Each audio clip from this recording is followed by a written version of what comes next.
Muito boa noite e obrigada desde já pela vossa companhia. O meu nome é Sara Santos e serei a moderadora desta conversa, que vai discutir o 25 de Abril e a sua importância nos mais diversos ramos.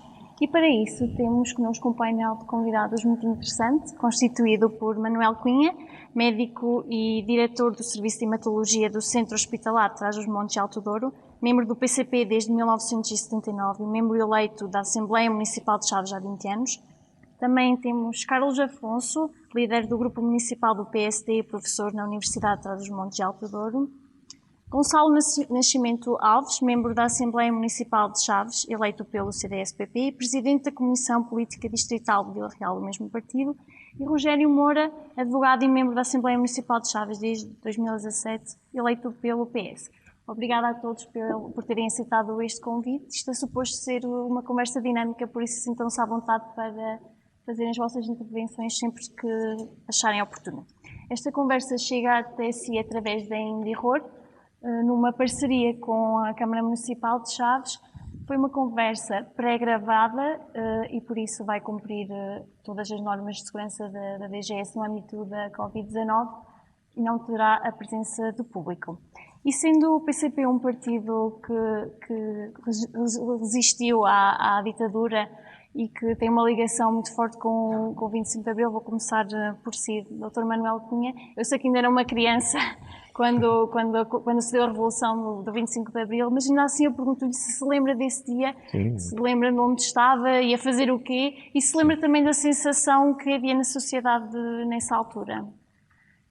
Assim, por partes, eu no 25 de Abril estava em casa de manhã, a minha mãe, que é professora, era professora na altura, agora é professora reformada, saiu e voltou para casa com a notícia de que alguma coisa se passava. Pelo que ela me contou, houve alguém que eu via muito as notícias que disse, não é a Antena 1, na altura chamava-se a Rádio Nacional, emissora nacional. A emissora nacional, não emitiu o telejornal o jornal das 9 ou das 8, e percebeu-se que havia movimentações militares. A minha mãe voltou para casa, estavam os meus avós, os pais da minha mãe, e o meu pai, que seria a pessoa que... Mas isso não foi cá? Não, foi. Foi aqui em Chaves? Sim, eu vivia em Chaves já na altura. E o meu pai, que seria a pessoa que, digamos, embora a minha mãe também, mais envolvida na atividade política, digamos, tinha ido à pesca, por isso eu digo que era uma quinta-feira, porque ele ia sempre à pesca às quintas-feiras, e só soube do 25 de Abril às 9 da noite, pelo que ele disse, não me recordo completamente, ele vinha com um camuflado da pesca, e eu disse-lhe, uns tipos vestidos como tu fizeram um golpe de Estado, né? E na altura nem logo se percebeu que tipo de golpe de Estado é que era, mas necessariamente que o fim do regime era sempre um motivo de alegria. Eu dizer que tinha consciência, eu ia cumprir 10 anos, não era honesto se dissesse que na altura o meu pai tinha estado preso, mas eu nem sei se sabia aos 10 anos que o meu pai tinha estado preso. Em casa dos meus pais viveram clandestinos, mas eu ainda não era nascido. E portanto estar a dizer que me lembrava, lembro-me como era o ensino na escola primária, como estava com o livro e o outro do outro lado tinha que dizer papagueado tudo o que estivesse escrito. Mas isso era o tipo de ensino que existia ainda em 1974. A noção de falta de liberdade, eu honestamente não me lembro, podia inventar agora, mas não me lembro. Mas com certeza que se lembra do que estava a viver nesse dia e o seu pai tinha ido pescar à pesca. E pescou muitas. Pescou trutas e essa história é interessante, pode partilhar connosco. Sim, recordo-me que logo nessa noite, na altura nem toda a gente tinha televisão, que é uma coisa que agora nos custa a entender. Nós próprios tínhamos televisão há relativamente pouco tempo. E as pessoas convergiam também, algumas pessoas lá para casa para ouvir as notícias, não é? E havia uma expectativa e uma tensão de perceber exatamente o que é que se estava a passar. O meu pai na altura tinha algumas ligações ao Partido Comunista, embora na altura muito atenuadas, tinha contactos, sei lá, por exemplo, com o Jorge Sampaio, que tinha sido o advogado dele quando ele esteve na cadeia. Penso que o Dr. Jorge Sampaio teria na altura algumas informações sobre que haveria uma movimentação que estava para se dar, né? Curiosamente havia um capitão de Abril que era casado em Chaves, que era o Marcos Júnior, e do qual eu era muito amigo, mas mesmo muito amigo, embora eu o conhecesse pequenino, ele depois infelizmente morreu cedo, foi deputado do Partido Socialista depois, mas eu tinha uma profunda admiração por ele, e recordo-me que o Marcos Júnior devia ser o mais jovem capitão de Abril e que depois foi do Conselho da Revolução e mais tarde deputado do Partido Socialista e era casado aqui em Chaves. Bem, vamos passar agora a palavra ao professor Carlos Afonso. Sendo professor universitário, lida com jovens diariamente, jovens esses que já cresceram em liberdade e que, portanto, não viveram a Revolução como os seus pais e avós. Ainda assim, quão importante é para si que estes jovens percebam a importância do 25 de Abril, mesmo a nível académico, porque têm acesso à educação de uma forma mais fácil do que no pré-25 de Abril? Boa noite a todos. Sara, Gonçalo, Carlinha, Rogério, Raim de Arror, a Câmara Municipal, a Assembleia Municipal, do professor Altamiro. Eu, enfim, não tendo vivido 25 de Abril, nasci já depois, não dou por garantido, tive a sorte de já nascer em liberdade. Vejo com os meus alunos essa circunstância, e por acaso tenho refletido bem sobre ela, que é o facto de se dar por adquirido as liberdades, o direito à expressão individual, o direito de associação, e talvez, como é um dado adquirido, enfim, ninguém o questiona, talvez não se valorize como se devesse, sendo as preocupações diferentes. O que eu acho é que esta nova geração precisa agora de atualizar estes valores da liberdade de expressão, liberdade de associação política, e retomar a esperança. Eu acho que é de aproveitar estes momentos, estas conversas, estas oportunidades para recuperar da esperança. Eu acho que a geração que é agora até aos 30 anos perdeu um pouco a esperança num país, numa sociedade, numa organização de um futuro. Acho que aquela geração que fez a 25 de Abril, que tinham na altura os 24 ou 20 anos, tinham uma sociedade a construir, tinham um objetivo, tinham qualidade de vida a fazer, famílias a construir, havia tudo por fazer. E eu penso que era hora de aproveitar estas oportunidades para, com base nessa alegria que havia nas imagens de trato, que havia nesse então, dar um pouco dessa alegria e revisitar. Os direitos humanos, liberdade de expressão, a tolerância, o combate ao racismo, à xenofobia. Eu acho que são valores herdados de 25 de Abril, mas que precisam de ser revitalizados porque nada é adquirido. E a pandemia tem-nos mostrado isso. Nada é adquirido e de um momento para o outro a liberdade pode-nos ser cerceada, a liberdade pode-nos ser retirada sob qualquer pretexto, ou económico, ou de saúde pública, ou um outro qualquer que a globalização nos traz. E, portanto, o humanismo e a tolerância, enfim, para ponto de partida, penso que são valores que devem ser cultivados numa base diária e agradecer estas oportunidades, porque é importante insistir neste ponto. Há laivos de intolerância que não são admissíveis no Estado de Direito, penso que não vieram para ficar. E, portanto, é importante combatê-los de uma perspectiva da tolerância, da harmonia e do convívio saudável entre pessoas que pensam de maneira diferente. Não tem problema algum, não temos que nos odiar por pensar de maneira diferente. E essa mensagem, que quem lê o Facebook e quem lê as caixas de comentários de algumas notícias, penso que veio para ficar esta intolerância, esse combate. É a minha opinião, então eu posso odiar. E é preciso combater, a meu ver, e essa intolerância que se está a instalar de uma forma muito evidente na nossa sociedade. Mas sinto que os jovens com quem lida diariamente estão já mais aptos para perceber a importância de sermos tolerantes, de aceitarmos ideias diferentes, mesmo ideais políticos diferentes. O que eu temo é que talvez não assumam a atividade política e não relevem a atividade política e o valor que ela tem. Eu acho enfim, porque se é dado por adquirido que a democracia, que a liberdade veio para ficar, eu acho que há um afastamento, pelo menos do atual modelo de organização e talvez até do modelo do ritual da construção política. E esse alinhamento podemos vir a pagá-lo caro. E é isso que me assusta, que é as pessoas entenderem que porque não se identificam com a atual forma da expressão política, com os rituais, com o discurso, com a dialética, aliar-se da política. E, portanto, podem estar, enfim, a submeter-se a uma alternativa que nunca será democrática. E isso eu insisto, tenho intervenção, faço intervenção, mas às vezes dou por mim e a preocupação é o emprego, a preocupação é, enfim, onde, como, e não é tanto a atividade política. E isso eu acho que enfim, realçar esta oportunidade para alertar que não podemos dar por adquirido a liberdade e a qualidade de vida que temos por causa disso. Agora, pegando um bocadinho no que o professor Carlos disse, dirijo-me a si, Gonçalo, que ainda não era vivo, tal como eu não era quando se deu o 25 de Abril, mas também cresceu em liberdade e seguiu uma carreira política também. O que nós vemos é que os jovens estão muito desinteressados pela política hoje em dia, e isso também se verifica nestas últimas eleições, que eles votam cada vez menos.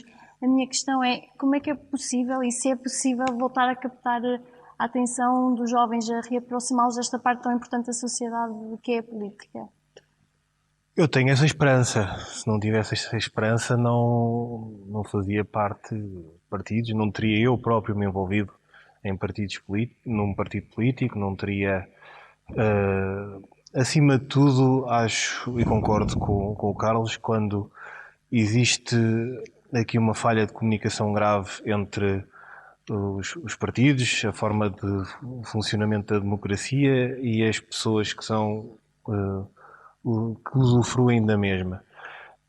O que cria-se aqui e dada aquela circunstância de que achamos que é um dado adquirido, cria esta expectativa de que estará lá no dia a seguir.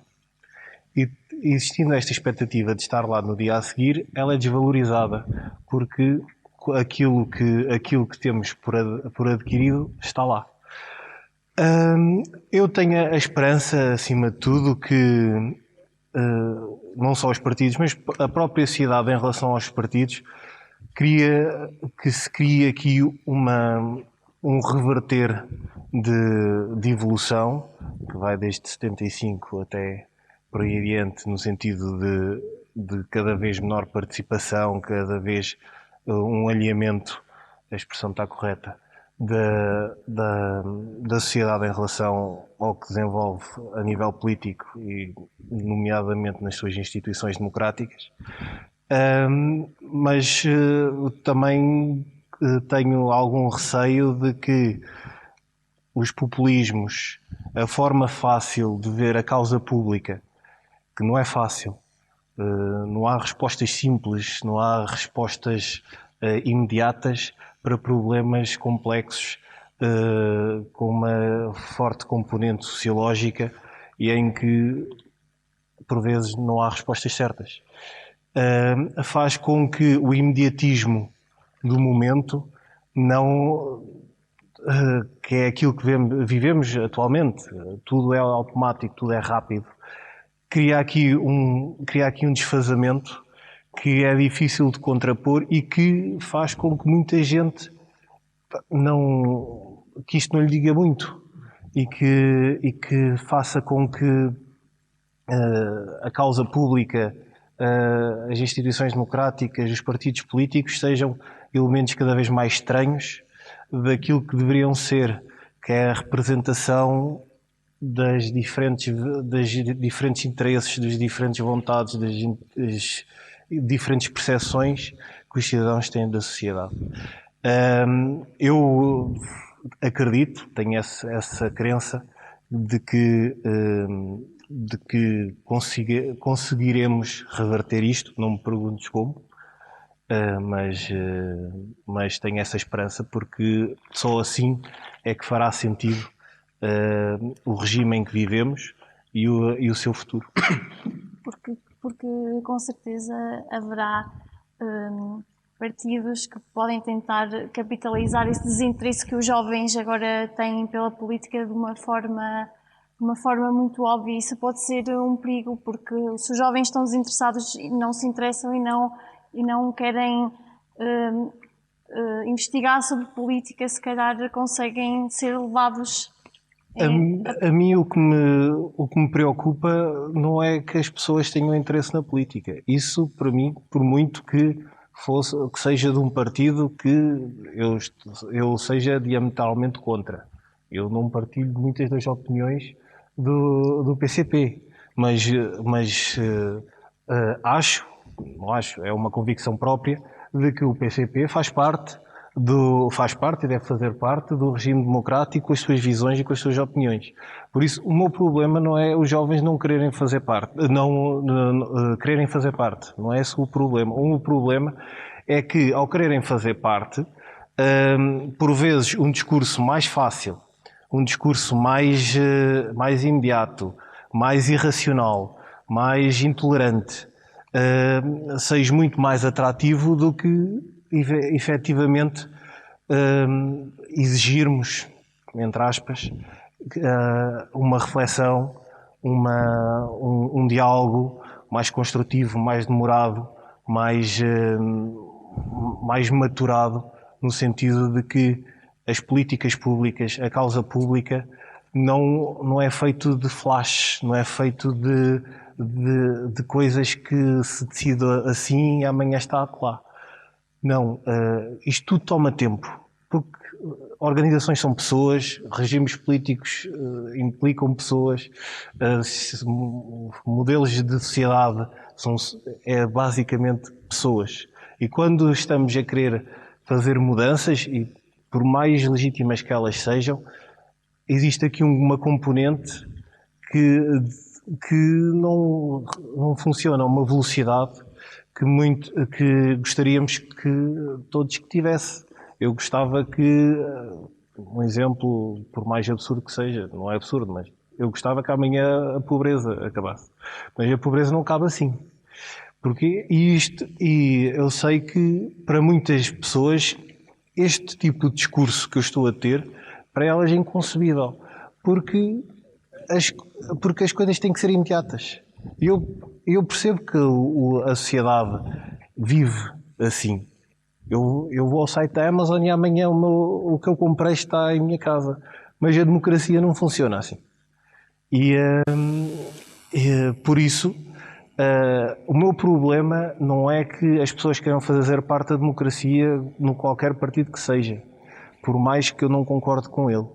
O meu problema é que, por vezes, o discurso que esses partidos tomam, e não é inocente, apelam aos nossos sentimentos piores, por forma a fazer passar um ponto que pode ser legítimo ou não, mas que em democracia não é aceitável. Muito bem. Vamos passar agora ao Rogério. Nós ouvimos muitas vezes, principalmente os partidos mais à esquerda, várias afirmações sobre o que falta fazer para cumprir a dele. Na sua ótica, e tendo nós já um vasto leque de direitos e liberdades políticas e sociais adquiridas, falta fazer alguma coisa em Portugal para cumprir a dele? Antes de mais, boa noite. Cumprimentar os participantes que estão aqui comigo, a Sara, e toda a gente que aqui está e que nos irá estar a ver no domingo, não é? E a organização da Indiaror com a Câmara Municipal. É uma boa questão, porque se os 3 Ds do 25 de Abril, que era desenvolver a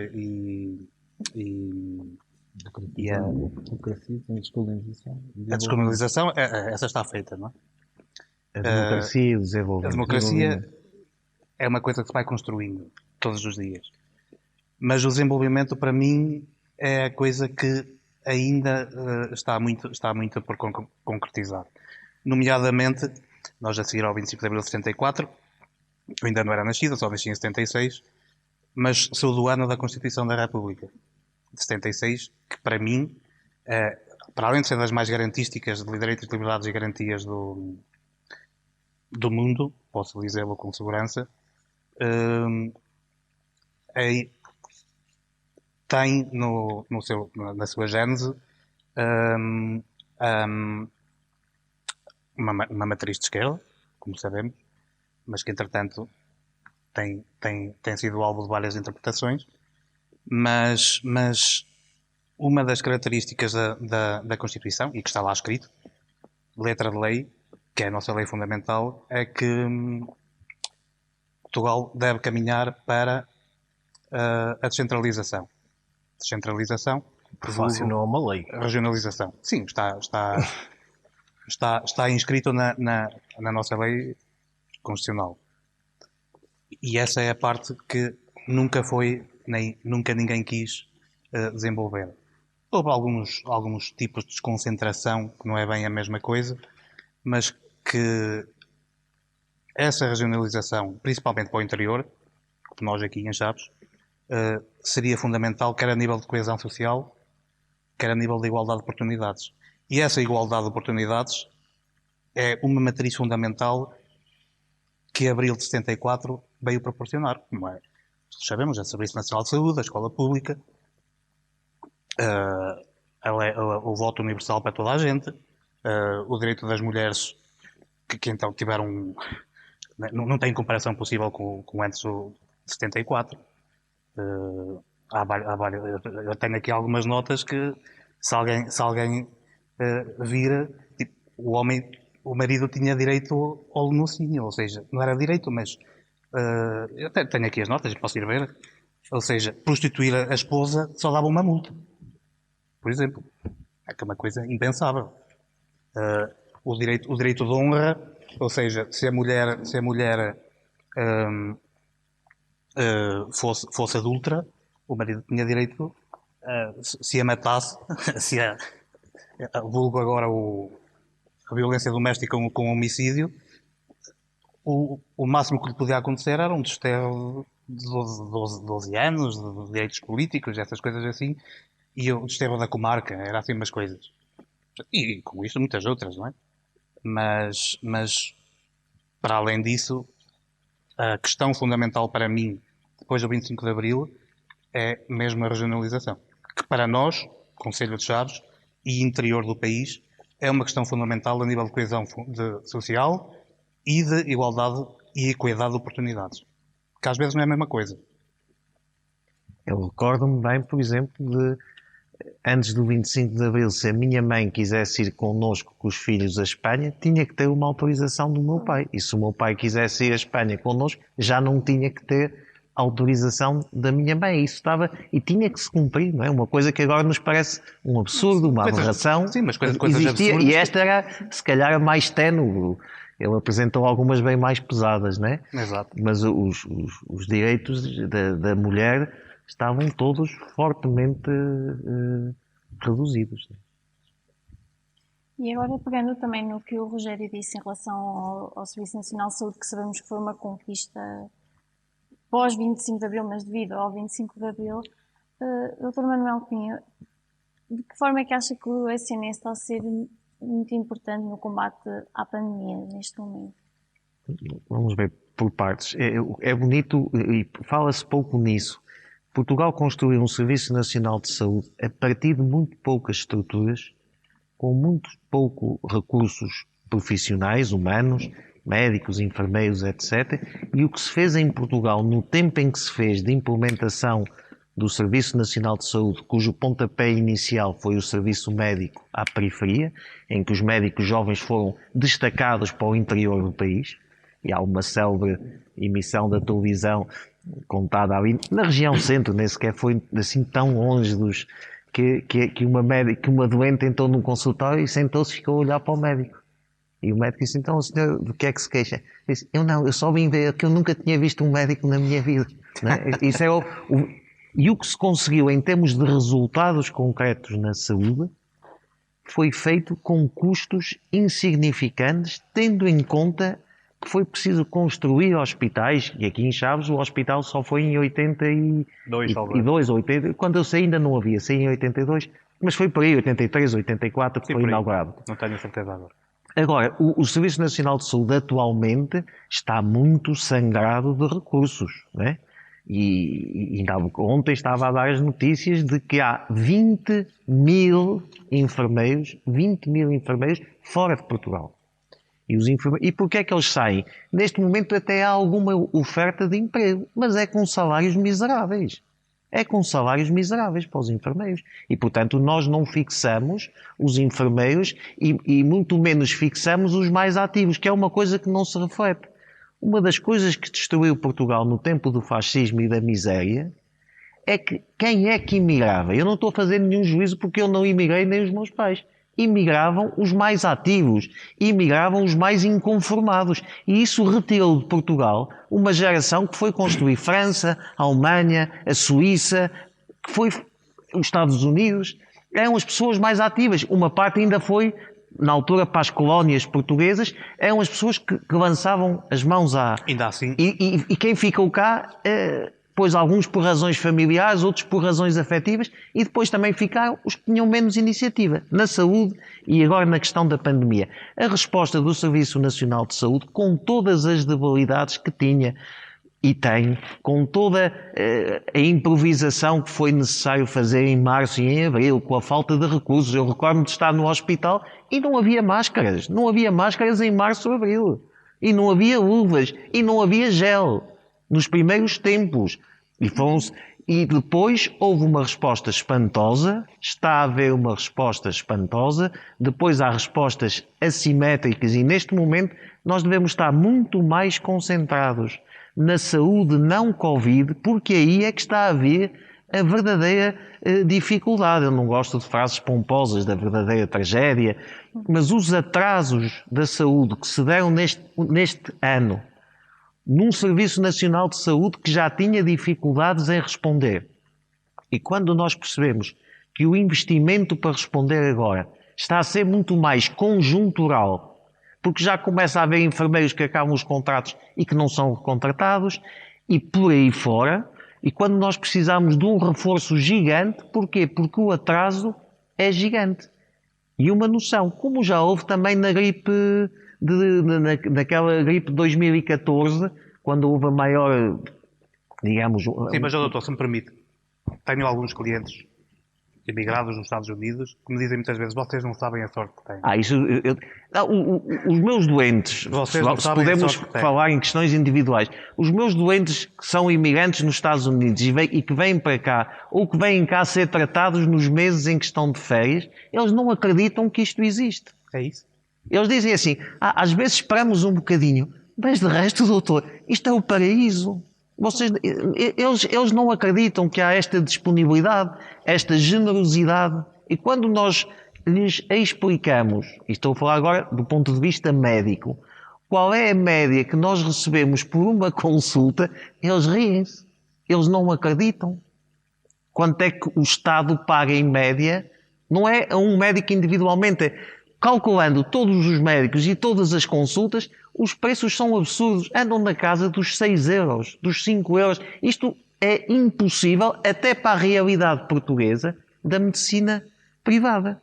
Portanto, o Serviço Nacional de Saúde teve uma resposta espantosa, teve uma resposta generosa, como tinha que ser. Agora, eu percebo cada vez mais e falo menos pelos médicos, falo muito mais pelos assistentes operacionais, pelos enfermeiros, que dizem, nós não queremos palmas, nós queremos é que nos paguem mais dignamente. E esta questão começa a ser uma questão essencial. É que não é possível continuarmos a trabalhar num país em que os salários, não estamos a falar dos salários de licenciados que são os enfermeiros. E o nível salarial entre um assistente operacional que começa a carreira e um enfermeiro estão muito próximos, mas isso não é porque os assistentes operacionais ganhem muito. Não, eles estão a esmagar as remunerações. E ninguém fixa gente, né? Os médicos em Portugal ainda se movimentam pela privada. Os enfermeiros saem em catadupa. E por isso é que o enfermeiro, ou um dos enfermeiros que tratou o Boris Johnson na Inglaterra, depois até acho que foi condecorado, era português. E os enfermeiros portugueses têm um nível altíssimo. São reconhecidos nos países todos, porque têm uma qualidade que nós temos.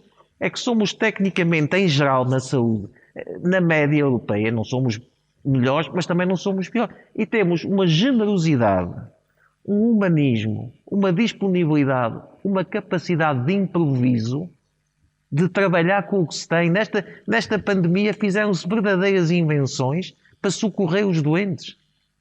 Quando foi a gripe de 2014, aqui em Chaves, havia doentes que ajudavam a levar outros doentes para fazer raio-x porque não havia recursos humanos que chegassem.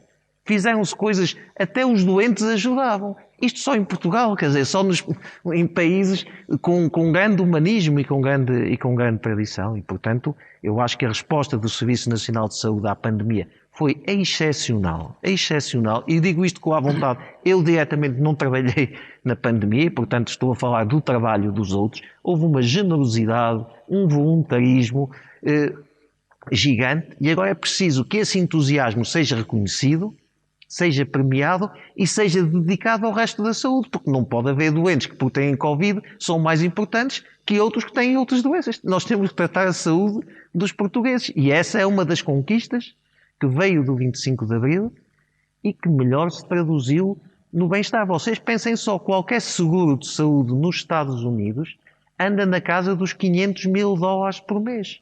E não dá 1/3 nem 1/4 das garantias que dão os descontos em Portugal. E, portanto, nós ao salário médio de 700 ou 800 euros que temos que juntar 500 ou 600 ou 800 que noutros países eles tinham que pagar para ter saúde ou educação. Obrigada. Tenho uma pergunta para todos, mas podemos começar com o professor Carlos Afonso, que é, quão determinante foi para o crescimento e solidificação da democracia que os militares, depois do 25 de Abril, tivessem voltado para os quartéis e devolvessem o poder aos civis? Fez toda a diferença, para melhor, porque eu acho que foram importantes num determinado momento e muitos deles tiveram a capacidade de entender o momento. O Salgueiro Maia, isso é um exemplo máximo, entender o momento do que foi feito e depois, a partir daí, o regresso à vida militar e entregar a gestão política ao universo democrático e, portanto, obviamente o período transitório foi assegurado, mas a transição do poder para o poder civil, digamos assim, dos partidos, foi muito importante, porque eu acho que a democracia, enfim, foi um ato de generosidade da transição, mas a democracia em si deve ser vivida sem armas, sem a ameaça do poder de fogo. É muito fácil tentar, e há, infelizmente, episódios recentes em que a falta de entendimento se faz com recurso a armas e isso é trágico. Portanto, embora houvesse entendimento, essa capacidade, enfim, houve ali uns sobressaltos pelo meio, umas tentativas, eu agora também acho que não vale a pena revisitar. O essencial foi que houve capacidade, essencialmente, do núcleo duro do movimento das Forças Armadas, de devolver o poder à sociedade civil. Isso foi histórico, é histórico, e não tem sido prática em muitos países. Quando há golpes militares, há a tentativa de instaurar um regime de coronéis ou um regime de generais. Infelizmente aqui houve uma transição democrática, com falhas certamente e oportunidades de melhoria, mas que foi feita em boa. Portanto, herdamos um bom património, um bom exemplo e acho que é de realçar esse aspecto. Gonçalo, passo-lhe a palavra. É assim, como filho de militar, eu não tenho qualquer dúvida do sentido de responsabilidade que os militares e as Forças Armadas têm e que assumiram naquelas circunstâncias. Sinceramente, o regresso aos quartéis não foi assim imediato. Eu acho que existiram aqui dois momentos que consolidaram essa circunstância. Um foi o 25 de novembro de 75, que de certa forma esvaziou um bocadinho a turbulência que tinha acontecido no verão quente e toda aquela convulsão. E depois a primeira revisão constitucional, se não estou enganado, de 82, em que é retirado o Conselho da Revolução da framework institucional do Estado português para dar lugar ao Tribunal Constitucional. Estes dois momentos para mim, são momentos-chave para que haja a normalização do regime, haja a instituição de um regime democrático baseado na premissa da lei e do Estado de Direito, em que o poder político civil assume as rédeas e o poder militar, as instituições militares, peço desculpa, tornam-se a ser subalternas à decisão das instituições democráticas. Conhecendo as instituições militares por dentro, como conheço e como tive a oportunidade na minha vida, não tenho dúvidas que fosse sempre essa a vontade, apesar de alguns leves, como o Carlos referiu, mas conhecendo os militares, tendo vivido em unidades militares e partilhando com aquelas pessoas, acho que o serviço ao país, o serviço à nossa soberania, apesar da própria vida, do seu bem-estar, é um elemento fundamental e da vida da condição militar e das instituições, e como tal não viria naquelas pessoas que vestem os uniformes todos os dias vontade de mais do que outra coisa. Havia um regime caduco, podre, que limitava direitos sociais, políticos. A situação não foi revertida e, a partir daí, dar aos civis a predominância dos destinos do país e do regime democrático. Rogério, a sua opinião sobre este tema? A minha opinião não diverge muito. Foram os militares que fizeram a Revolução, já muito por culpa da saturação que tinham por causa da guerra colonial, de uma injustiça que eles sentiam na pele, como é óbvio, e era natural que, sendo eles a tomar as rédeas da Revolução, também fossem eles a tomar as rédeas depois do período de transição, que é o conhecido PREC, que não foi tão pacífico quanto isso, como toda a gente sabe, e mesmo depois da transição para, portanto, a passagem de poderes, também não foi assim tão pacífica quanto isso. Mas aconteceu, e ainda bem que aconteceu, porque senão tínhamos aqui uma América Latina e nós não queríamos, não é? que era o natural acontecer naquela altura, e portanto, ainda bem que assim foi, e pronto, não tenho mais nada a acrescentar. Doutor Manuel Cunha. A ideia que eu tenho, penso que é mais ou menos histórica.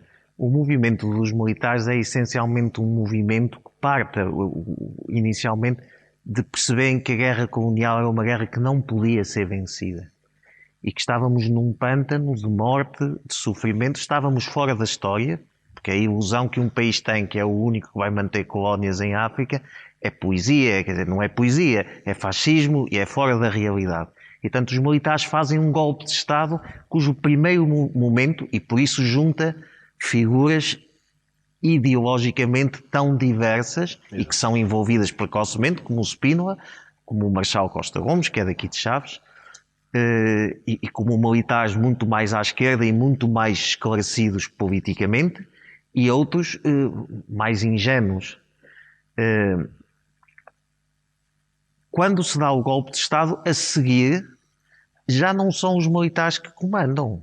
Porque o 25 de Abril, as pessoas saíram à rua, aquilo que se vê, e são as pessoas que fazem um gesto simbólico, pôr um cravo dentro de uma espingarda, que é para se perceber que isto não ia ser um processo militar armado.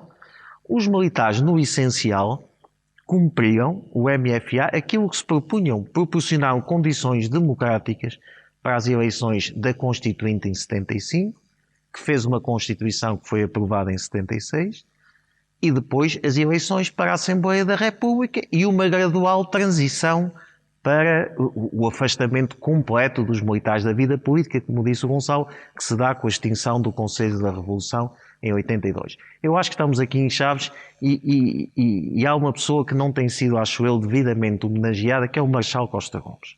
O Marechal Costa Gomes, que é um flaviense, tem um papel indispensável no gerir de conflitos, no esvaziar de tensões, no evitar períodos de tensão extrema que podiam ter descambado em conflitos armados entre portugueses e entre fações do próprio movimento das Forças Armadas.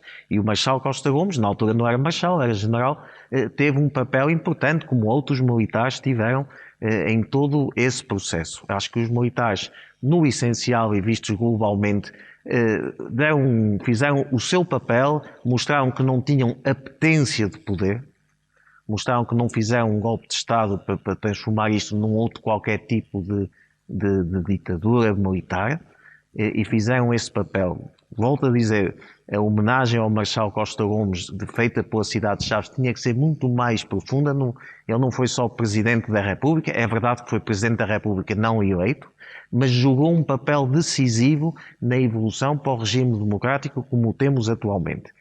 Eu depois gostava de contar uma história pequenina que demora poucos e penso que as pessoas envolvidas não ficarão ofendidas, que é exatamente a história o capitão Marques Júnior, eu não sei a data precisa, mas casou-se a 21 ou a 22 de abril de 1974 e estava envolvido no MFA e no golpe que estava em preparação, mas como é evidente, a mulher não podia saber.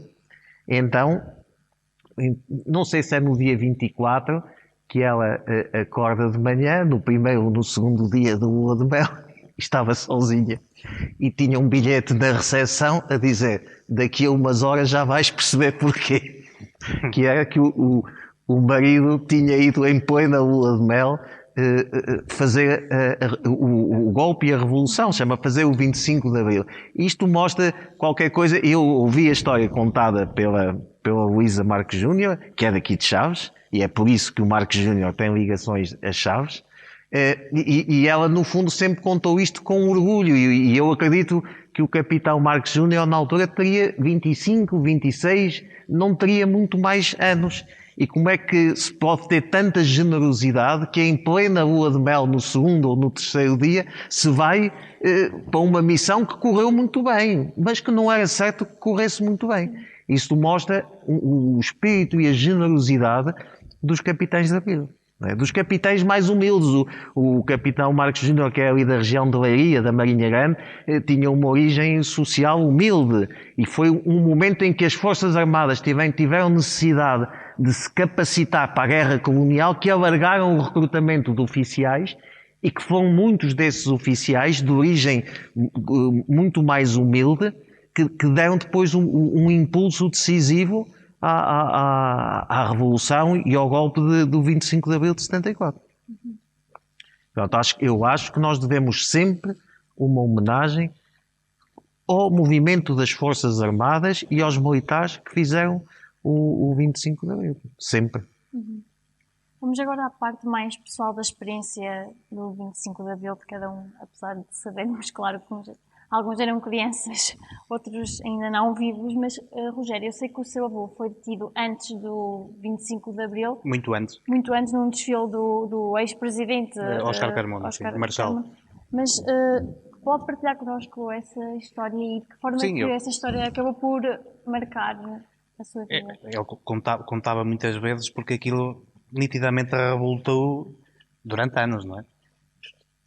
Terá sido por finais dos anos 40, a minha mãe nasceu em 1945, ela lembra de ser pequenina, ou melhor, ela não se lembra bem, porque era muito pequenina. E houve um desfile, uma parada militar qualquer, a família da parte da minha mãe é de Vila Nova de Gaia, da Praia da Aguda. E, portanto, o desfile foi na Avenida dos Aliados, no Porto, o meu avô estava lá a ver,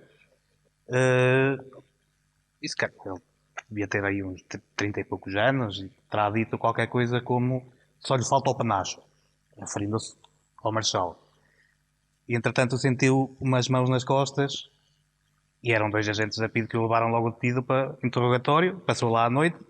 Lembro-me do meu tio padrinho, irmão mais velho da minha mãe, que já tinha alguns 12, 13, 14 anos, lembro-me dele de contar que essa noite foi muito angustiante, porque não sabiam o que lhe ia acontecer, se ele poderia desaparecer como outros tinham desaparecido, e depois no dia a seguir ele apareceu em casa de manhã, porque perceberam que aquilo, enfim, não tinha, como se diz hoje em dia, ponta para onde se lhe pega, mas o que aconteceu, aconteceu, e é um espelho de uma coisa ínfima que levava a que uma pessoa fosse detida. Portanto, eu imagino sequer o que fosse, sequer o mais alto que eles poderiam imaginar, que era conspirar, não é? Conspirar contra o regime instalado, que é isso. Então, era logo o terrafal, não é? Foi. Vamos passar à última pergunta, que também é para todos, mas podemos começar já por si, Rogério. O que acha que teria, como é que acha que seria, e se seria diferente se a Revolução de 25 de Abril, se nessa Revolução tivesse sido derramado o sangue?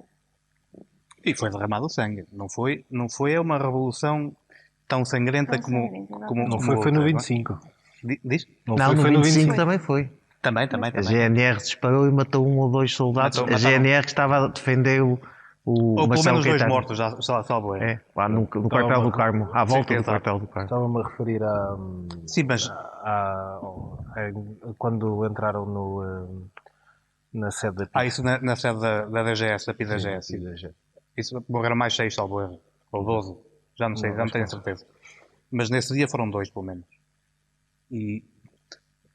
Pois não sei, acho que eventualmente, se tivesse morrido mais gente, quer de um lado, quer do outro, poderia a coisa extremar-se em tomar partidos, como se costuma dizer, e eventualmente a coisa escalar para uma coisa bem pior. Mas, da maneira que aquilo estava, com o povo todo lá, a Revolução de 25 de Abril tem essa como é que é dizer, essa especificidade, não é? Que foi uma revolução do povo. O povo saiu à rua, não teve medo e foi com os militares. E por isso depois já o regime já não se atreveu, ou melhor, sentiu que não tinha poder contra o povo todo unido, como se costuma dizer, o povo unido jamais será vencido. Apesar dos militares terem pedido expressamente para as pessoas ficarem em casa. Exatamente. E houve pedidos na rádio para as pessoas ficarem em casa. E as pessoas não quiseram, felizmente, ouvir e tomaram conta do processo. E provavelmente foi o decisivo para não haver, para o poder instalado sentir que não tinha força perante aquilo tudo. E mesmo militarmente eles tinham muito... A degradação do regime era muito grande. Sim, já era muito avançado. Mais de 50 anos o poder corrompe, como se costuma dizer. E aquele era corrompido há muito. É um esforço de guerra de 13 anos. Agora, Portugal ficou nos mapas e nos holofotes muitos anos. A Revolução Portuguesa, o 25 de Abril e todo o processo que se deu foi visto. E vocês reparem coisas, por exemplo, porque é que o Hospital de Vila Real se chama, a Avenida do Hospital de Vila Real se chama Avenida da Noruega? Foi a Noruega que deu dinheiro por solidariedade com decisões tomadas no pós-25 de Abril, nos anos que se seguiram. Aliás, o Hospital de Vila Real depois tem essa história engraçada. Era para ser um hospital psiquiátrico. Quem conhece o Magalhães Lemos no Porto e conhece a estrutura do Hospital de Vila Real, porque o que a Noruega mandou foi dinheiro para um hospital psiquiátrico. Até que perceberam que iam fazer um hospital psiquiátrico numa terra que não tinha hospital geral. E então adaptaram as coisas. Mas isto para dar a ideia da solidariedade que todo o mundo teve para com uma revolução tão bonita como foi o 25 de Abril. Foi um processo muito bonito, foi um processo, a alfabetização, depois cada um pode ter a ideia que tiver, mas um momento em que há milhares de jovens que vão, professores, não professores, que vão para as aldeias, militares do MFA, que vão para as aldeias do interior, fazer alfabetização, fazer a primeira educação sexual, fazer todo um conjunto de coisas com uma generosidade que nós agora, digo eu, os jovens atuais, têm dificuldade em entender, porque era a generosidade para com o outro, sem ser com nenhum objetivo benéfico, exceto talvez um também, divertirem-se, porque aquilo era festa todo o dia, mas era uma festa que ensinava a ler, a escrever, a tomar banho, a desinfetar a água, a fazer medidas mínimas para evitar as diarreias que na altura matavam, e por isso o mundo tinha os olhos postos numa manifestação, numa revolução que tinha um símbolo de um cravo vermelho. Né? Não é sem razão que o célebre quadro da Vieira da Silva sobre o 25 de Abril é um quadro muito bonito. Aliás, há dois que foram editados para aí depois nos 10 anos do 25 de Abril, e que é: a poesia está na rua. E é espantoso que haja uma revolução em que uma pintora, que na altura já tinha a projeção da Vieira da Silva Internacional, faz uns pósteres de comemorar o 25 de Abril, e que é: a poesia está na rua. E por isso a Revolução tem um simbolismo gigante, e que é verdade que a isso ajudou não ter havido um conflito armado no dia 25 de Abril, nem no dia 26, nem no dia 27, nem felizmente, com todos os sobressaltos e todo o processo dos anos que se seguiu, nunca ter descambado num conflito armado. Houve violência, houve atentados bombistas, mas nunca houve um conflito armado, felizmente. Professor Carlos, como é que acha que estaríamos a falar da Revolução de 25 de Abril se tivesse sido muito mais sangrenta com os nossos alunos na universidade? Não, eu tento compreender aquele enquadramento histórico, e a sorte que tivemos, que os militares que fizeram o golpe, todos eles tinham, pelo menos a sua maioria, experiência em teatro de guerra. Portanto, sabiam tinham uma noção clara de que se um determinado limite fosse ultrapassado, que haveria consequências, e eles sabiam por experiência quais eram essas consequências. E, portanto, foram homens, não havia mulheres, não fossem mais, mas foram homens que conseguiram levar até ao limite, sem nunca dar aquele passo de confrontação militar, a partir da qual isso poderia ter efeitos enfim, muito maus. Essa memória histórica foi-se perdendo, e, portanto, civicamente a nossa sociedade foi-se desmilitarizando, e, enfim, não há entre nós uma experiência coletiva de conflito armado, de experiência militar. Eu, por exemplo, já não tive o serviço militar obrigatório, enfim, passou a ser voluntário naquela altura. Portanto, daí, às vezes, tentar compreender o porquê de tanta intolerância e tanto confronto. E às vezes até de confronto gratuito. E talvez, enfim, este ressurgimento de alguns extremos, com uma saudade bacoca de um passado que já lá vai, talvez seja ainda aquela coragem de quem nunca teve uma experiência de morte, de sangue, de confronto, como o pai e outros tiveram que passar por esses países que agora são independentes, mas na altura, enfim, saíram daqui de Chaves, onde gostavam de jogar futebol, e mobilizados para um teatro que nada dizia. Portanto, aquela geração, naquela data, em 74, tinha experiência de guerra. Sabia que, se ultrapassar determinado limite, haveria consequências letais e um ponto de não retorno. E era bom que essa nota fosse dada, porque cada vez mais assisto a episódios de intolerância e de confronto, porque precisamente não há essa memória. E essa é algo que, enfim, em termos de resposta, não sei se teremos depois mais algumas, ficamos por aqui, mas eu queria dar nota da preocupação sobre a intolerância, da intolerância que leva ao ódio, e que, enfim, começa sempre pelos mais frágeis, tipicamente os imigrantes, tipicamente as pessoas que pensam de maneira diferente, mas depois vai progredindo, porque a intolerância e o ódio são insaciáveis. E a história diz-nos que foi sempre assim, há sempre uma minoria que começa a espiar um certo pecado, ou é pela cor, ou é pela religião, ou é por um pensamento político diferente, mas depois vai progredindo. E, portanto, é bom que se faça o combate já à intolerância, ao racismo, e que de uma vez por todas se entenda que é possível viver em democracia, respeitando pensamentos diferentes, respeitando quem pensa de maneira diferente de nós, tolerando, compreendendo, aceitando e nunca por nunca entrando em conflito ou em confronto por causa das pessoas pensarem em nós. Penso muito nisso, na componente dos militares, e vi na altura nas entrevistas já em vídeo que fizeram ao Salgueiro Maia, e ele deu nota disso.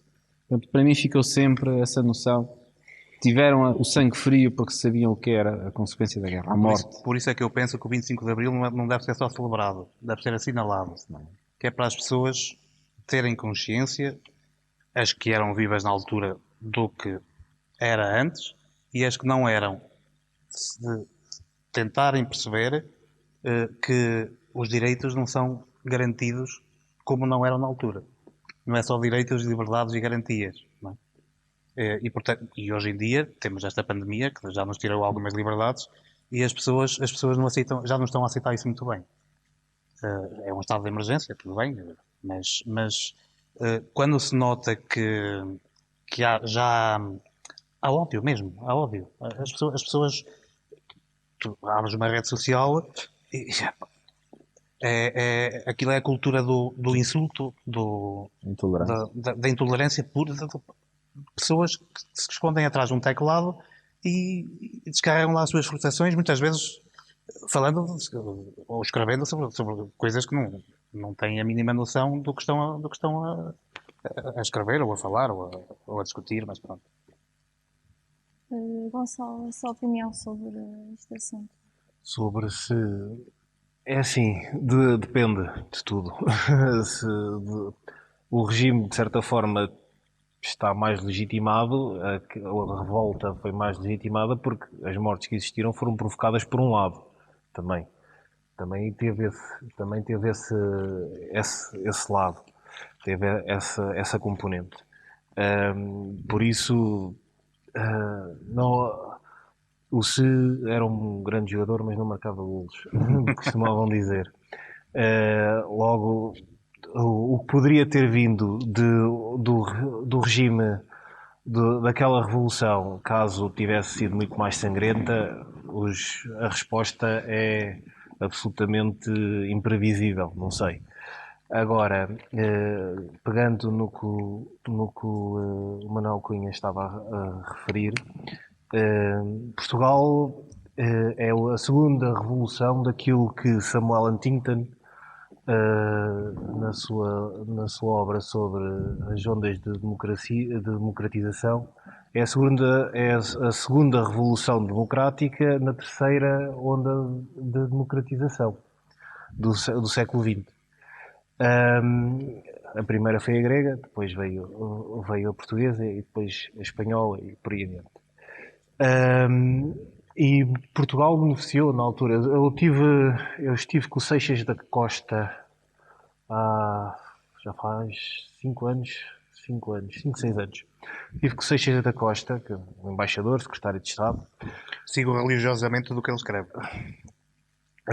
E o Seixas da Costa, estive num curso relacionado com a diplomacia.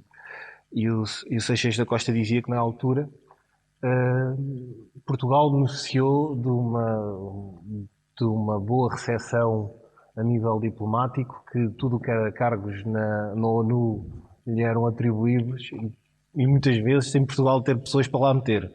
Por isso não havia, de repente o mundo abriu as mãos e os braços à experiência portuguesa de democratização com bons olhos e inseriu naquilo que Portugal não era. Inseriu numa comunidade de nações, quando até à altura era um país isolado, agarrado... Orgulhosamente só. Diz? Orgulhosamente só. Orgulhosamente só, agarrado a colónias cujo processo de descolonização e as guerras coloniais foi gerido da pior maneira possível, sem fim à vista, e como tal, esta entrada de Portugal no mundo das nações respeitadas, a sua voz não é encarada como sendo um pária, mas como sendo alguém que quer colaborar na comunidade internacional, foi uma evolução e foi isso que nos abriu depois, que nos abriu possibilidades para a Europa, que nos tornou mais modernos, mais desenvolvidos. E por muito que, e concordo com o que o Rogério tinha dito há pouco, este país não tem uma concepção de desenvolvimento como um todo, tem uma faixa, não tem como um todo. E isso é uma das falhas deste regime democrático, é não ter ainda conseguido perceber o país como um todo e fazê-lo desenvolver de uma forma harmoniosa. E como tal, voltando à pergunta, não lhe sei responder se fosse mais sangrento, mas ainda bem que assim foi, como foi.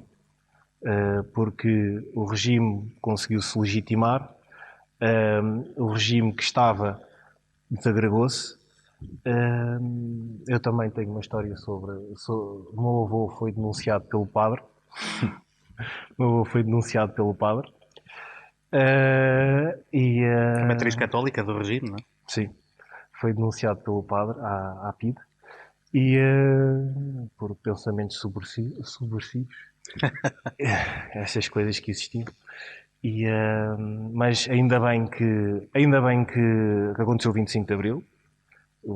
Sei que o Manuel Cunha não irá partilhar o que eu vou dizer a seguir, mas ainda bem que também aconteceu o 25 de Novembro. E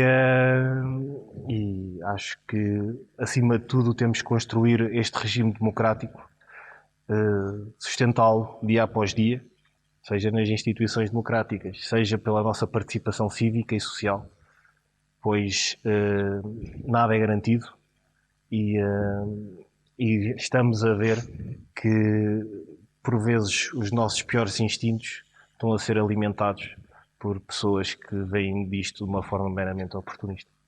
E que se aproveitam do próprio regime. O Hitler foi eleito pelo próprio povo, não é? E depois deu no que deu. Mas foi eleito. Minou o poder por dentro. Ele corroeu a República de Weimar. Certo, mas foi eleito. Muito bem, meus senhores. Antes de terminarmos, algum de vocês quer acrescentar uma nota?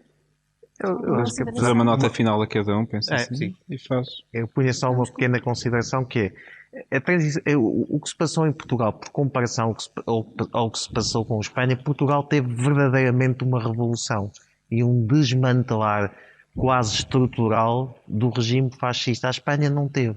A Espanha teve uma transição em que o Franco, antes de morrer, designa um sucessor, que é o rei, o agora chamado rei emérito, não vou dizer mais nada, mas ainda hoje há questões jurídicas, questões da estrutura da justiça, que mostram que a Espanha ainda mantém muitos vestígios do regime fascista, porque não fez uma revolução.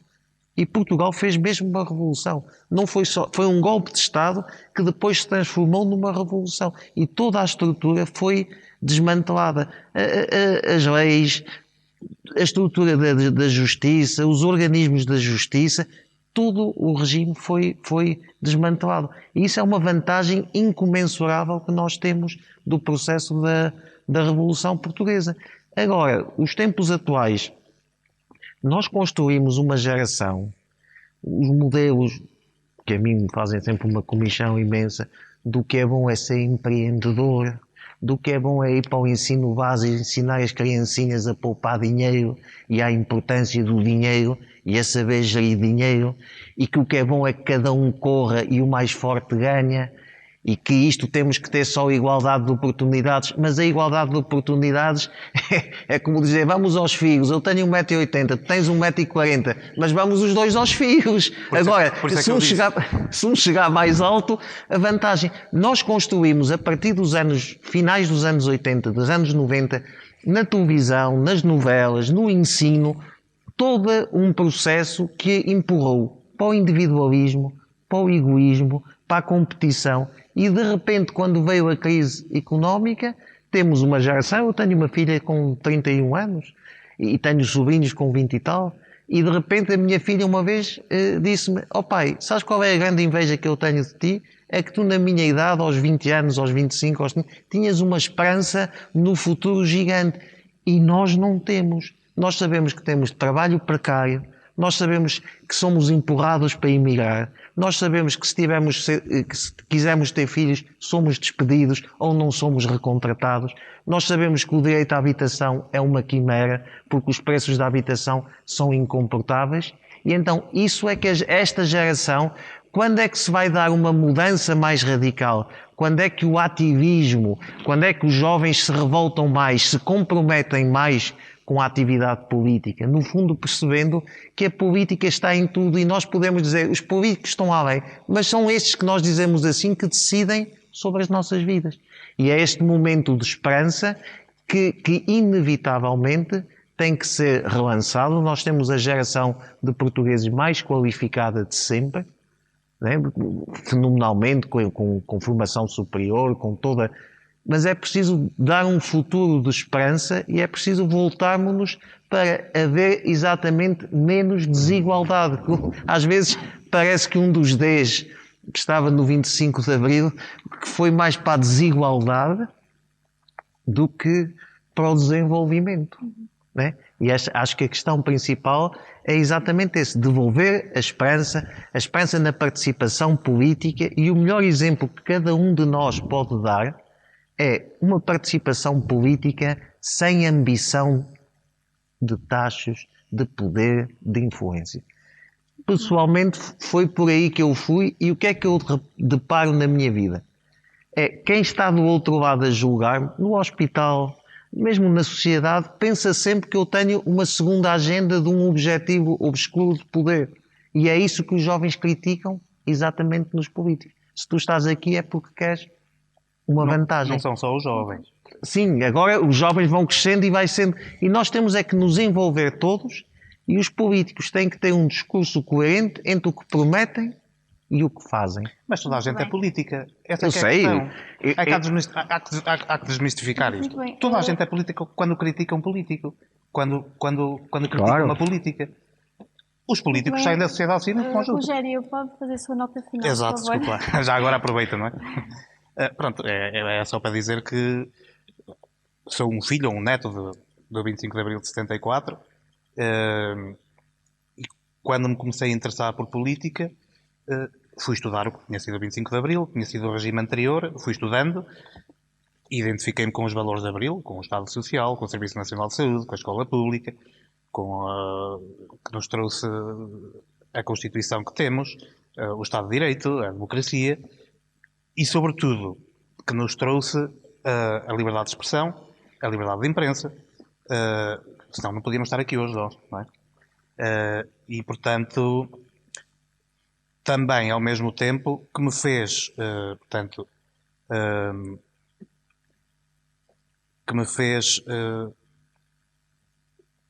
partilhar dos mesmos valores de Abril e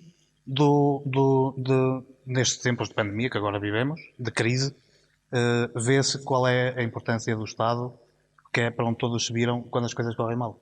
Muito bem, Rogério. Gonçalo, notas finais? Acima de tudo, salientar o papel decisivo que o 25 de Abril teve na mudança que existiu neste país, na destruição de um regime totalitário que não valorizava a pessoa em todas as suas vertentes, seja políticas, culturais, sociais. E que como tal deve ser celebrado e acho que acima de tudo o 25 de Abril cada vez menos tem que ser visto para trás como uma efeméride, mas deve ser projetado para o futuro, pois é isso que nos deve preocupar, é isso que nos deve fazer refletir, pois por isso simplesmente, se não garantirmos o regime democrático, os direitos de expressão, de opinião, de pensamento, de associação, etc., estaremos a voltar, por outro nome qualquer, chame-se fascismo, seja outro regime totalitário qualquer, aos pecados do passado. E como tal, a democracia é um regime que tem que ser suportado, tem que ser alimentado diariamente. Bem sei que corrupção, um conjunto, más práticas na causa pública, etc., criam mal-estar na sociedade e, como tal, são as entidades democráticas que sofrem esse tipo de falta de confiança entre o cidadão e, e o regime político em que está inserido, mas temos que fazer o esforço. Temos que fazer o esforço de credibilizar as instituições, de dar voz a todos os cidadãos, ouvi-los e conseguir responder aos seus anseios, às suas ambições, às suas preocupações. Pois só assim é que conseguiremos fazer uma democracia mais sã, mais representativa, mais eficaz e que diariamente tornemos este país um país melhor e um país mais coeso, que é a parte mais importante. Professor Carlos, para terminar. Pronto, agradecendo esse testemunho, deixar um apelo aos nossos ouvintes, telespectadores,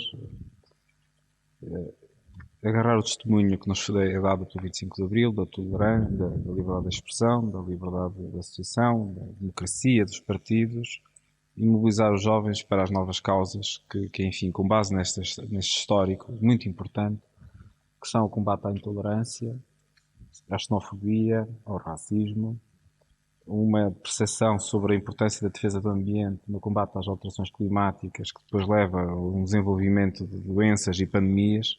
Fala-se nos meios mais eruditos nestas temáticas que esta pandemia é apenas a primeira de várias que se sucederão e, portanto, é um apelo de que o sistema muda-se por dentro e essas mensagens que surgem de que o antigamente é que era bom, que não acreditem nisso. Era mau, era escuro, era cinzento, era fome, era miséria, era analfabetismo. Era tudo aquilo que não queremos. E, portanto, era um apelo. E esta juventude, esta associação de jovens, que chega a um público-alvo muito bem definido e interessante, com uma mensagem de modernidade, europeia, sofisticada, que, enfim, passe esta mensagem de envolvimento, porque as causas são muitas e só são possíveis porque temos precisamente este testemunho, esta herança coletiva, com base em muitos democratas, famílias, não é o meu caso, mas o caso do Rogério, esta herança que acho que há muito para fazer. Okay, muito obrigada. Ficamos por aqui então. Agradeço mais uma vez aos quatro a vossa presença. Obrigado. Pelas vossas intervenções tão oportunas. E bom 25 de Abril. 25 de Abril sempre. Agradeço também mais uma vez à Câmara Municipal de Chaves e também à FAI pelo apoio técnico. Esta conversa aconteceu no momento em que Portugal e o resto do mundo atravessam um período crítico em várias questões sociais, políticas e económicas e, portanto, torna-se ainda mais urgente falar, discutir e celebrar a liberdade. Obrigada, boa noite.